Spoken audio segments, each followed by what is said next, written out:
Nah, Presidential Institute kali ini menghadirkan Sultan Sepuh dari Cirebon yang belum lama dilantik ya, Sultan ya. Iya.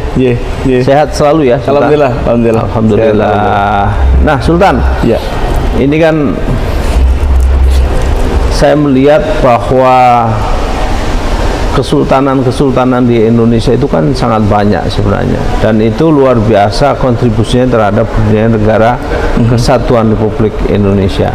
Artinya para raja, para sultan, para pangeran inilah yang sejatinya pendobrak atau pemegang saham yang sah terhadap kedaulatan negara Republik Indonesia.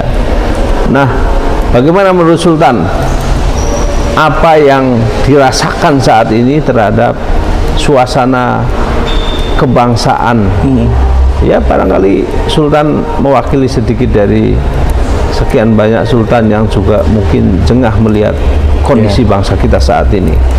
Ya, terima kasih Bang Aminuddin atas waktunya, dan juga selamat datang kepada seluruh bangsa Indonesia.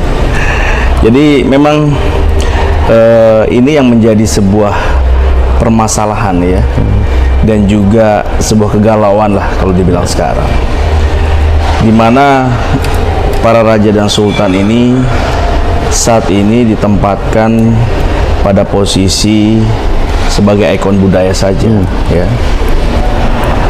Kebetulan saya di MPBI Nasional, di Majelis Permusyawaratan Bumi Putra Indonesia, saya menjadi salah satu Dewan Presidium di sana yang menangani khusus para kerajaan, kesultanan, tanah ulayat adat dan masyarakat adat. Penting bagi kami di MPBI ini bagaimana pribumi menjadi tuan rumah di negerinya sendiri.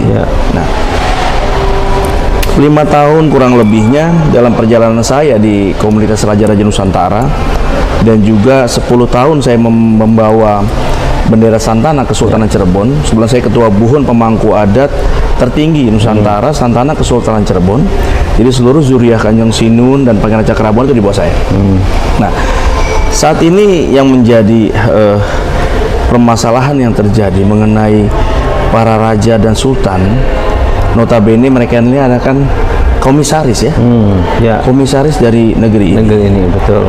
Suka dan tidak suka, Republik kita ini harus mengakui keberadaan para raja dan sultan. Ya, saat ini saya sudah memposisikan dan sudah diangkat menjadi seorang sultan, di mana Sultan Sepuh di Keraton Kasepuhan ini mempunyai sebuah andil dan peran yang sangat penting.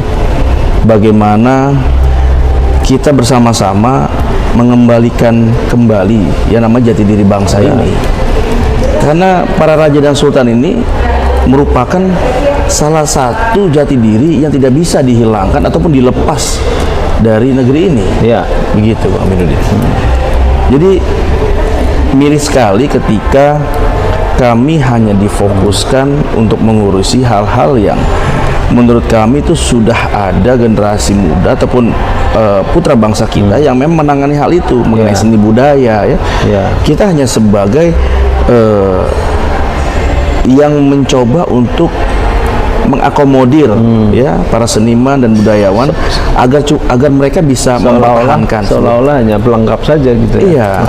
Perannya. Dan inilah yang saya berpikir bahwa para raja dan sultan ini harusnya diberikan peran sama-sama bersama Republik ini, bagaimana bisa berpikir mensejahterakan bangsa ini. Karena bagaimanapun juga yang menjadi rakyat bangsa Indonesia saat ini merupakan masyarakat adat, bagian dari kerajaan dan kesultanan. Itu yang saya pikir, ayolah para raja dan sultan sudah mulai bangkit saat ini, kembali kepada fitrahnya sebagai raja, sebagai sultan, sebagai pemimpin dari masyarakat adat di wilayahnya masing-masing. Concern menata kembali sebuah tatanan, menata kembali sebuah unggah-ungguh, di mana masyarakat adat ini mereka merasa nyaman dan terlindungi dengan adanya sosok raja dan sultan.